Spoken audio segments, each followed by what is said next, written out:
زمین کی مٹی لینے کے لیے بھیجا گیا، لیکن دوبارہ زمین نے اللہ سے حفاظت طلب کی۔ یہ ظاہر کرتا ہے کہ زمین انسانیت کی بنیاد ہونے کے وزن سے آگاہ تھی۔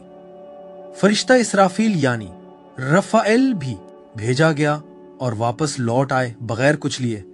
فرشتہ عزرائیل، فرشتہ موت بھی آخرکار اللہ کے حکم سے آیا اور کہا، میں اپنے رب کے حکم سے لیتا ہوں۔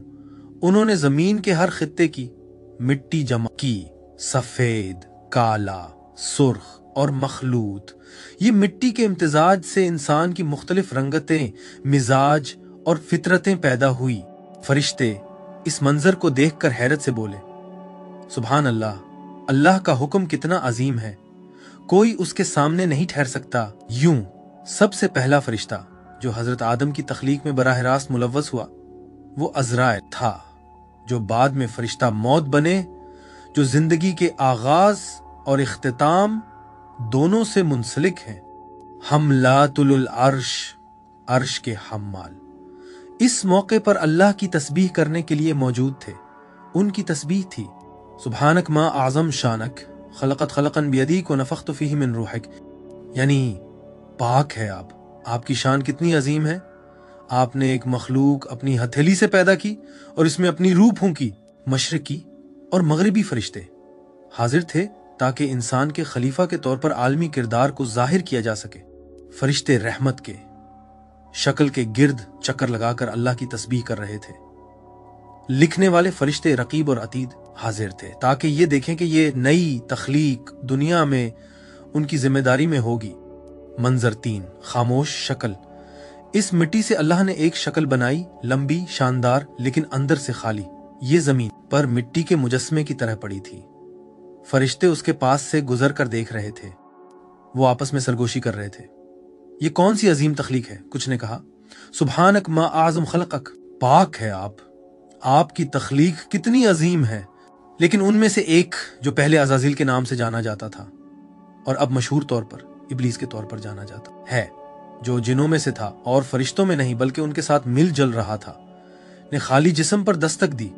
اس نے آواز سنی اور کہا، یہ خالی ہے، میں اسے شکست دوں گا۔ ابلیس نے حسد سے مشاہدہ کیا۔ رحمت کے فرشتے تاہم زندہ شکل کے گرد چکر لگا کر تسبیح کر رہے تھے۔ منظر 4، روح کی سانس۔ پھر وہ الہی لمحہ آیا۔ اللہ نے فرمایا، جیسا کہ سورہ الحجر آیت 29 میں ہے، بس جب میں نے اسے مکمل طور پر بنایا اور اس میں اپنی روح پھونکی، روح مٹی میں داخل ہوئی، روشنی نے مٹی میں بہا دی۔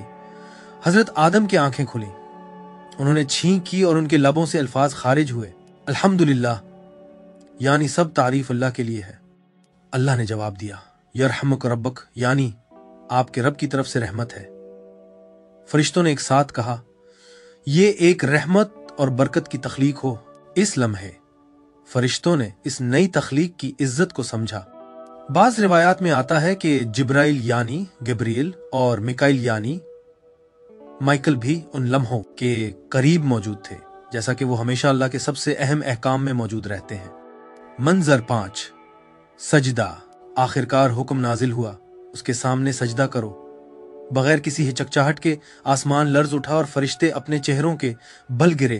بے شمار صفیں، عرش کے حاملین، آسمانوں کے فرشتے، لکھنے والے، محافظ، سب نے مکمل ہم آہنگی کے ساتھ جھک کر سجدہ کیا، جیسا کہ سورہ صاد کی آیات 73-74 میں ذکر ہے۔ پس فرشتوں نے سجدہ کیا، سب نے سجدہ کیا سوائے ابلیس کے۔ یہ سجدہ تعظیم، سجدہ تکریم تھا، عبادت نہیں۔ ان کی آوازیں بلند ہوئیں، سبحانک و بحمدک لا الہ الا انت، پاک ہے تو اور تیری حمد ہو، تیرے سوا کوئی معبود نہیں۔ صرف ایک ہی قائم رہا، ابلیس، اس میں غرور اور آگ بھڑک رہی تھی۔ اس نے کہا، میں اس سے بہتر ہوں، تو نے مجھے آگ سے پیدا کیا اور اسے مٹی سے۔ فرشتے اس کے الفاظ پر پیچھے ہٹ گئے۔ ان کی اطاعت کی روشنی اس کی تکبر کی تاریکی کے مقابلے میں نمایاں تھی۔ کائنات کے ہر فرشتے، جس کی تعداد بے شمار تھی، نے فوراً اس حکم کی تعمیل کی، مکمل اطاعت کے ساتھ جھک کر۔ صرف ابلیس، جو جنوں میں سے تھا، انکار کر گیا اور ملعون ہو گیا۔ یہ سجدہ انسانیت کی عزت قائم کرنے والا تھا، دکھانے کے لیے کہ فرشتوں، نور کے مخلوقات کو حکم دیا گیا کہ وہ آدم کی عزت کو تسلیم کریں۔ منظر 6، انسانیت کا راز۔ پھر عرش کے حاملین نے کہا سبحانک و بحمدک خلقت خلقم بقدرتک وش اکلت خلقم بحکمتک، یعنی پاک ہے تو اور تیری حمد ہو، تو نے اپنی قدرت سے پیدا کیا اور حکمت سے شکل دی۔ انہوں نے راز سمجھ لیا، انسان میں وہ صلاحیت موجود تھی کہ وہ اللہ کو ایسے جان سکے جس طرح فرشتے نہیں جان سکتے۔ جدوجہد، توبہ، محبت اور شوق کے ذریعے، اور یوں انسانیت کی کہانی شروع ہوئی، فرشتوں کی موجودگی میں پیدا ہوئی، الہامی روح سے بلند ہوئی اور ہمیشہ کے لیے روشنی کی اطاعت اور آگ کے تکبر سے نشان زد ہوئی۔ منظر 7، ناموں کی تعلیم۔ سجدہ کے بعد فرشتے دوبارہ جمع ہوئے، آسمانی دربار روشنی سے بھر گیا، عرش کے حاملین خوف و حیرت میں کانپ رہے تھے اور فرشتوں کی صفِ نظر سے باہر تک پھیلی ہوئی تھی۔ پھر اللہ تعالیٰ نے اعلان فرمایا، جیسا کہ سورہ بقرہ کی آیات 31 اور 32 میں ذکر، اور اس نے آدم کو تمام نام سکھائے۔ فرشتوں نے عاجزی سے جواب دیا، پاک ہے تو ہم کو کوئی علم نہیں مگر جو تو نے سکھایا۔ یہ نہ صرف حضرت آدم کے لیے ایک آزمائش تھی بلکہ فرشتوں کے لیے ایک سبق بھی تھا کہ اللہ نے انسان کو علم اور حکمت کی نعمت دی۔ اس مقام سے فرشتے بن گئے انسان کے اعمال کے لکھنے والے، محافظ اور مددگار۔ ایک لمحے میں حضرت آدم کے دل کو روشنی ملی، اسے تمام چیزوں کے نام دکھائے گئے، پودے، جانور، دریا، ستارے، حقائق کے اندرونی معنی، حکمت، صفات اور راز۔ وہ علم جو فرشتوں کو بھی نہیں دیا گیا تھا، اسے خلیفہ بنایا گیا، طاقت کے ذریعے نہیں بلکہ علم اور الہی اعتماد کے ذریعے۔ منظر 8، حضرت آدم اپنا علم دکھاتے ہیں۔ پھر اللہ نے آدم کی طرف رجوع فرمایا، جیسا کہ سورہ بقرہ کی آیت 33 میں ذکر ہے، اے آدم ان کے نام بتا دے۔ وضاحت اور سکون کے ساتھ حضرت آدم نے بولنا شروع کیا۔ اس نے انہیں ایک ایک کر کے نام دیا، دریا، پہاڑ، ستارے، مخلوقات اور حتیٰ کہ معنی کے گہرے اسرار۔ جیسے ہی وہ بولے، فرشتے حیرت میں رہ گئے، انہوں نے راز کو سمجھا جس کا اشارہ اللہ نے دیا تھا۔ اس مٹی کے وجود میں ایک علم کی روشنی تھی جو فرشتوں سے بھی بلند تھی، اللہ کی طرف سے براہ راست عطا کی گئی۔ منظر 9، فرشتوں کی اطاعت۔ جب حضرت آدم ختم ہوئے، اللہ نے اعلان فرمایا، جیسا کہ سورہ بقرہ کی آیت 33 میں ذکر ہے، کیا میں نے تم سے نہ کہا کہ میں آسمان اور زمین کے غیب کو جانتا ہوں، اور میں جانتا ہوں جو تم ظاہر کرتے ہو اور جو تم چھپاتے ہو۔ فرشتے اور بھی زیادہ حیرت میں پڑ گئے۔ ان کا پہلے والا سوال، کیا تو اس پر کسی کو مقرر کرے گا جو فساد کرے، جواب پایا، کیونکہ اگرچہ انسان گناہ کرے گا، اس میں علم، صلاحیت اور اللہ سے ایک خفیہ رشتہ موجود ہے جو فرشتوں کو بھی نہیں ملا۔ منظر 10، ابلیس کا رد عمل۔ ان کے درمیان ابلیس کھڑا تھا، دیکھ رہا تھا۔ جہاں فرشتے عاجزی کے ساتھ تسلیم ہوئے، اس کا غرور گہرا ہوا۔ وہ قبول نہیں کر سکا کہ مٹی سے پیدا ہونے والے کو وہ سب کچھ مل جائے جو آگ کو نہیں ملا۔ اس کی حسد بڑھی، ایک آگ جو بعد میں اسے گھیر لے گی۔ منظر 11، حضرت آدم علیہ السلام کا جنت میں قیام اور فرشتوں کا مشاہدہ۔ نام سکھائے جانے کے بعد حضرت آدم علیہ السلام کو جنت میں ان کا ٹھکانہ دیا گیا۔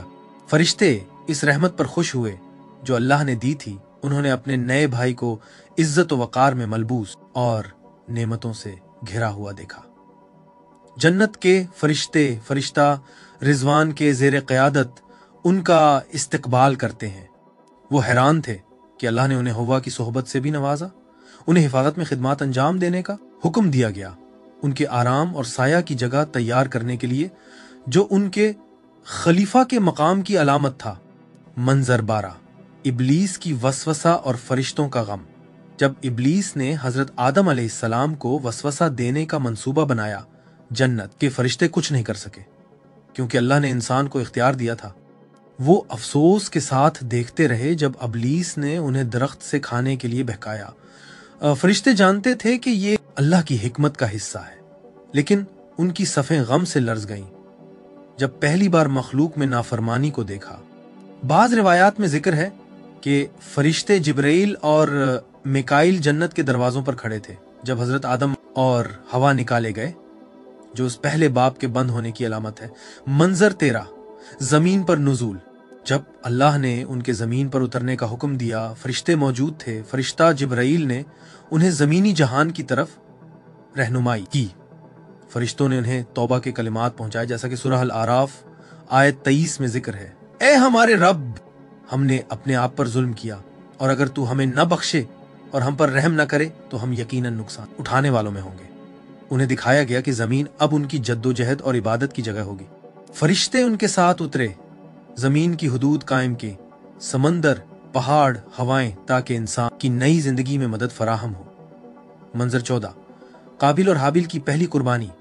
جب حضرت آدم کے بیٹوں نے قربانیاں پیش کی، فرشتے آسمان سے آگ لے کر حابیل کی قبول شدہ قربانی کو جلانے آئے۔ انہوں نے قابیل کی قربانی کو ہاتھ نہیں لگایا، جو اللہ کے فیصلے کی علامت تھی۔ یہ انسان کی عبادت اور قربانی میں فرشتوں کے پہلے ظاہر کردار کا آغاز تھا۔ منظر 15، حابیل کی تدفین پر فرشتے۔ جب قابیل نے حابیل کو قتل کیا، وہ گمشدہ تھا، نہیں جانتا تھا کہ اپنے بھائی کو دفن کیسے کرے۔ اللہ نے ایک فرشتہ بھیجا جو گواہ کی صورت میں تھا اور قابیل کو سکھایا کہ اپنے بھائی کے جسم کو کیسے ڈھانپنا ہے۔ یہ فرشتوں کا عمل انسان کے لیے تدفین کے طریقوں کا آغاز تھا۔ فرشتے غمگین نظر آئے کیونکہ یہ زمین پر پہلا خون بہایا گیا تھا۔ منظر 16، اعمال کی نگہبانی اور مشاہدہ کرنے والے فرشتے۔ اس وقت سے انسان کے اعمال فرشتوں سے منسلک ہو گئے۔ کرام کاتبین، جو فرشتے رقیب اور عتید کہلاتے ہیں، انسان کے اعمال کو لکھنے لگے۔ ہر روح کے لیے فرشتے مقرر ہوئے بطور محافظ، رہنما اور گواہ۔ فرشتوں کی موجودگی صرف حضرت آدم کی کہانی دیکھنے تک محدود نہیں رہی، بلکہ یہ تمام انسانیت کے ساتھ قریبی تعلق میں تبدیل ہو گئی۔ منظر 17، حضرت آدم کے وفات پر فرشتے۔ جب حضرت آدم علیہ السلام کی زندگی اختتام پذیر ہوئی، اللہ نے ملک الموت، جو فرشتہ عزرائیل بھی کہلاتا ہے، کو ان کی روح قبض کرنے کے لیے بھیجا۔ رحمت والے فرشتے خوشبودار کفن اور مشک کے ساتھ اترے۔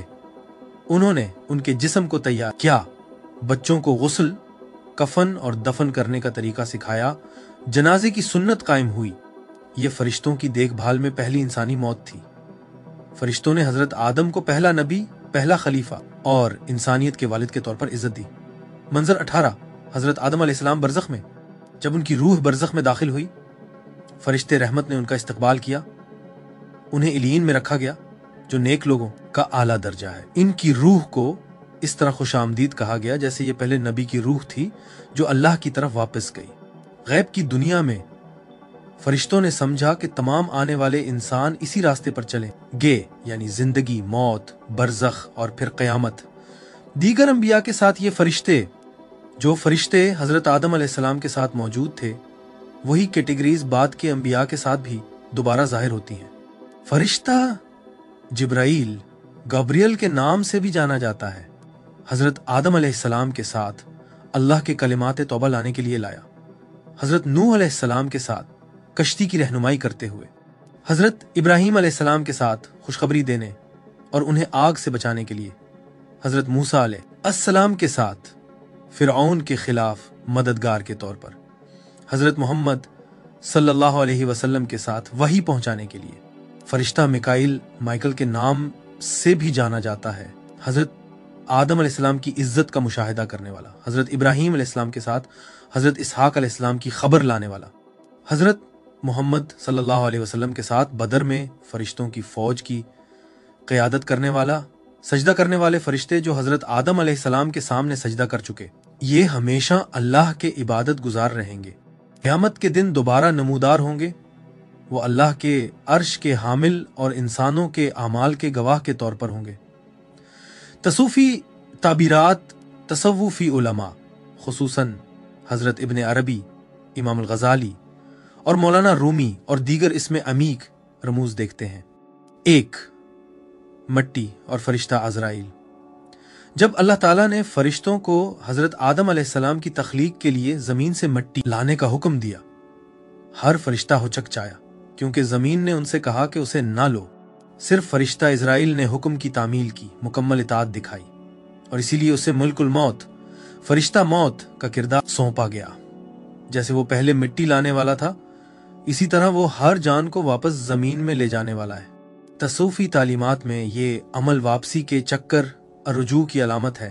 ہم اللہ کی طرف سے آئے ہیں اور اسی کی طرف واپس جائیں گے، اور فرشتہ عزرائیل اس راستے کا پوشیدہ محافظ ہے، نہ کہ خوفناک شخصیت۔